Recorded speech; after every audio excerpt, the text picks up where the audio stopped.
ಶಿವಪುತ್ರರಾವ್ Havaldar, CPIM ಪಕ್ಷದ ಜಿಲ್ಲಾ ಸಮಿತಿ ಸದಸ್ಯ. ಓಕೆ, ಸೊ ಏನ್ ಆಗ್ತಿದೆ ಸರ್ ಇಲ್ಲಿ? ಆಕ್ಚುಲಿ 2-3 ದಿನಗಳಿಂದ ಬರ್ತಿರುವಂತಹ ದೊಡ್ಡ ಸುದ್ದಿಗಳು ಏನ್ ಎಕ್ಸಾಕ್ಟ್ಲಿ ಏನ್ ನಡೀತು? ಈಗ 20ನೇ ತಾರೀಕಿಂದ ಏನು ಘಟನೆ ನಡೆದಿದೆ ಅದ್ರ ಮರುದಿನದಿಂದನೂ ನಾವು ಇಲ್ಲಿ ಇದ್ದೀವಿ.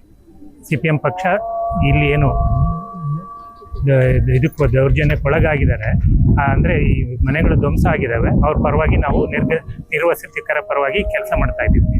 ಏನಂದರೆ ಇಲ್ಲಿ ಯಾರ್ಯಾರ್ದು ಮನೆಗಳೆಲ್ಲ ಒಡೆದಾಕಿದ್ದಾರೆ ಅವರೆಲ್ಲರಿಗೂ ಸಹಿತ ಬದುಕುವ ಹಕ್ಕಿನ ಭಾಗವಾಗಿ ಮನೆಗಳನ್ನ ಕೊಡಬೇಕು ಅಂತೇಳಿ ನಾವು ಹೋರಾಟ ಮಾಡ್ತಾ ಇದ್ದೀವಿ. ಇಲ್ಲೇ ಇದ್ದು ಅವ್ರಿಗೆ ವ್ಯವಸ್ಥೆಗಳನ್ನ ಮಾಡೋದಕ್ಕೆಲ್ಲ ಪ್ರಯತ್ನ ಮಾಡ್ತಾ ಇದ್ದೀವಿ.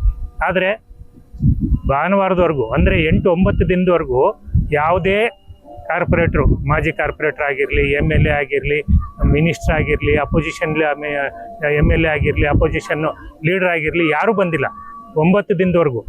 9ನೇ ದಿನ ಮಧ್ಯಾಹ್ನದ ಮೇಲೆ ಜಮೀರ್ ಅಹಮದ್ ಬಂದು ಹೋಗಿದ್ದು.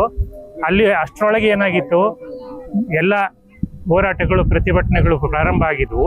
ಪಿನರಾಯಿ ವಿಜಯನ್ ಅವರು ಜನರ ಪರವಾಗಿ ಮಾತಾಡಿದರು. ಹಾಗೇನೆ MP, ರಾಜ್ಯಸಭಾ MP ರಹೀಮ್ ಅವರು ಬಂದೋಗಿದ್ರು. ಹಾಗೇನೆ KT ಜಲೀಲ್ ಅವರು ಬಂದೋಗಿದ್ರು, MLA ಅವರು ಬಂದು ಒದಗಿ ಜನರ ಪರವಾಗಿ CPM ಪಕ್ಷ ಇದೆ, ಜನರ ಪರವಾಗಿ ಇದೆಲ್ಲ ಅವ್ರಿಗೆ ವಸತಿ ಕೊಡಲೇಬೇಕು ಅನ್ನೋ ಥರ ಮಾತಾಡಿದ ಮೇಲೇ ಜಮೀರ್ ಅಹಮದ್ ಬಂದರು. ಅವರು 1-2 ದಿನದಲ್ಲಿ ಒಳ್ಳೆ ಸುದ್ದಿ ಕೊಡ್ತೀವಿ ಅಂತ ಹೇಳಿ ಹೋದ್ರು. ಆ ನಂತರ ಚೀಫ್ ಮಿನಿಸ್ಟರ್, ಮುಖ್ಯಮಂತ್ರಿಗಳು, ಉಪಮುಖ್ಯಮಂತ್ರಿಗಳು ಎಲ್ಲ ಬಂದರು, ಮತ್ತೆ ಮಾತಾಡಿದ್ದಾರೆ ಏನು ವಸತಿ ಕೊಡ್ತೀವಿ ಅಂತ. ಆದರೆ ನಾವು ಹೇಳ್ತಾ ಇರೋದು ಇಲ್ಲಿ ಒಡೆದಾಕಿರ್ತಕ್ಕಂಥ ಎಲ್ಲ ಮನೆಗಳವ್ರಿಗೂ ಸಹಿತ ವಸತಿ ಕೊಡಬೇಕು ಅಂತೇಳಿ.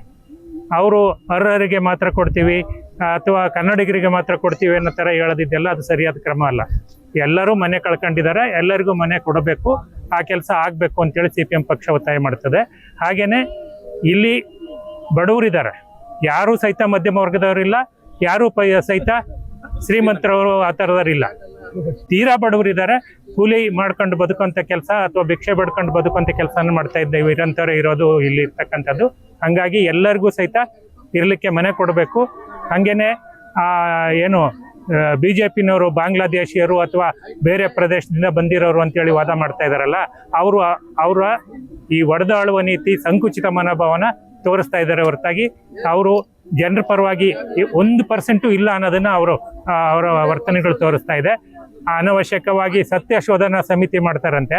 ಅವ್ರುಗಳು ಜನರ ನಡುವೆ ಕಿತ್ತಾಟ ಹಚ್ಚಿ ಮಜಾ ನೋಡಿ ಜನರಿಗೆ ಬರಬೇಕಾಗಿದ್ದ ಸೌಲಭ್ಯಗಳನ್ನ ಕೊಡಬಾರ್ದ ರೀತಿಯಲ್ಲಿ ಮಾಡೋದಕ್ಕೆ ಆ ಸಮಿತಿಯನ್ನು ರಚನೆ ಮಾಡಿದ್ದಾರೆ ಅನ್ನೋದ್ರಲ್ಲಿ 2 ಮಾತಿಲ್ಲ. ಯಾವ ಸಮಿತಿನಾದರೂ ಮಾಡ್ಕೊಂಡ್ಲಿ, ಇಲ್ಲಿ ಡೆಮಾಲಿಷನ್ಗೆ ಒಳಗಾಗಿರ್ತಕ್ಕಂಥ ಪ್ರತಿಯೊಬ್ಬರಿಗೂ ಸಹಿತ ಮನೆ ಸಿಗಬೇಕು ಅಂತೇಳಿ CPM ಪಕ್ಷ ಒತ್ತಾಯ ಮಾಡ್ತದೆ. ಇಲ್ಲಿ ಮುಸ್ಲಿಮರೇ ಹೆಚ್ಚಿರೋದು, ಹಿಂದೂಗಳು ಇಲ್ವೇ ಇಲ್ಲ, ದಲಿತರು ಇಲ್ವೇ ಇಲ್ಲ ಅಂತಾರಲ್ಲ, ಅದು ಎಷ್ಟು ಸತ್ಯ ಇದೆ? ಇಲ್ಲಿ more than 75% ಮುಸ್ಲಿಮ್ರು ಇದ್ದಾರೆ, ಒಂದು 25% ಅಷ್ಟು ಹಿಂದೂಗಳು ಅಂದರೆ ದಲಿತರು ಇದ್ದಾರೆ ಅಥವಾ SC STಗಳು ಇದ್ದಾರೆ. 1-2 ಮನೆ ಕ್ರಿಶ್ಚಿಯನ್ ಮನೆಗಳು ಇದ್ದಾವೆ ಅಂತ ಮಾಹಿತಿ ಇದೆ.